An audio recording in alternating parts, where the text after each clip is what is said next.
At some point, I'm gonna run out of quips about how I'm using an anime-looking character in these videos.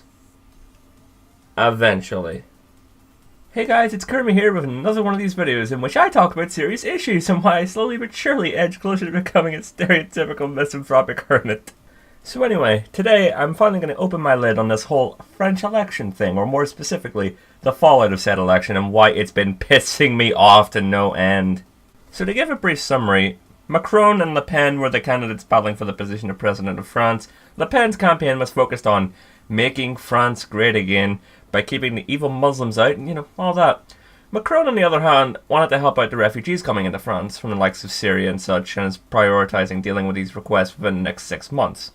This, in translation, means anyone who comes to France because their homes have been bombed and are likely going to be shot if they stay in Syria are going to be looked after like decent human beings. And this is where my issue lies with the people crying out that France is dead and ISIS is taking over France. First of all, yeah, because apparently the entirety of Syria is ISIS, right? Second of all, make France great again? Keep the immigrants out? Gee, where have I heard those ideas before?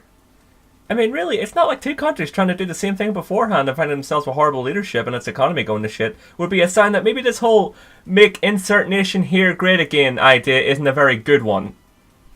Just while the UK's fooling around in my mind, I'd like to end this video with a little bit of a tangent because this is something I've noticed in America, France, and the UK, but seeing as how I live in Northern Ireland, I'm going to be using examples from the UK as the one I'm the most familiar with.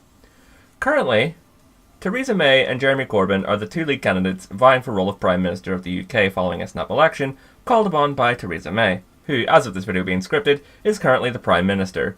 Now, I'm going to highlight some of the things both candidates are hoping to put into effect and fight for to give you an idea as to the situation we're finding ourselves in. Theresa May, in her current run as Prime Minister, has been making cuts to education and running the National Health Service, or the NHS for short, to the ground. So, with these kind of decisions to fuck over schools and free healthcare, you would think she was fighting for something worth this, right? Wrong. She's instead wanting to focus on making fox hunting legal again. I could rant for hours on the stupidity here, but I can save that for a future video. Maybe a Kurome versus the World 4 or something.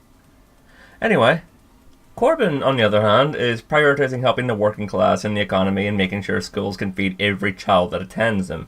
Now, the reason I've told you all this is simple.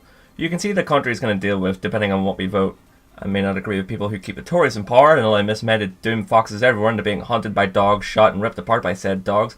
In fact, frankly, I resent you all with a burning passion, you stupid, selfish cunts.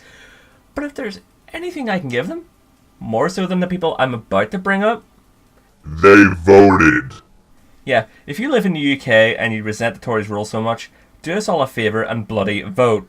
Don't be one of those people who sit around, refuse to vote, insist they don't care about politics, and then you whine and complain when we live in shit times.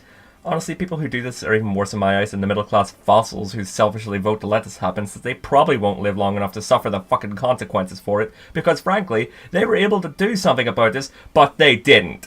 So to all those people, all I have to say is, shut the fuck up, you did nothing to help the situation, live with it. I'll tell you what, dealing with people like this, it's rather like two ends of a coin. It's frustrating and painful on one side. On the other hand, though, it can feel really good to finally vent out about it. Well, this has been Kurome Toa, and for everyone's amusement and because I am so mature, I'm going to leave you with a clip more or less summing up the reactions of those idiots claiming France is dead over Macron winning the election. The end is not! The end is not! The end is not! The end is not! The end is not! The end is not!